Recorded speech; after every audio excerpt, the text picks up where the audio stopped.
Guys, welcome to my YouTube channel. Nagluto ako ngayon ng talbos ng kamote na may halong pusit na daing. Tingnan guys. Guys, si Mayor ang nagano sa talbos ng kamote. Talagang yan ang gusto niya yung talbos ng kamote. So, kailangan niyang magtiyagang maghimay-himay sa talbos ng kamote kasi papagisan niya yan sa akin. Tapos natin himay-himay yan, syempre kailangan na natin gisahin.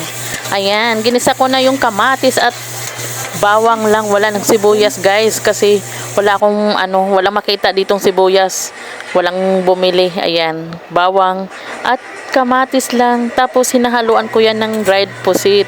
Ayan, ilagay na yung talbos ng kamote. Ganun lang ka-easy guys. O diba, madali lang naman din kasi yan lulutuin guys eh. Saglit lang yan. Ayan, konting mikos-mikos na naman ni Insan. Lagi yung mikos-mikos ni Insan. Ayan, lagyan natin ng yung tuyo. And guys, luto na ang ating talbos ng kamote na ginisa.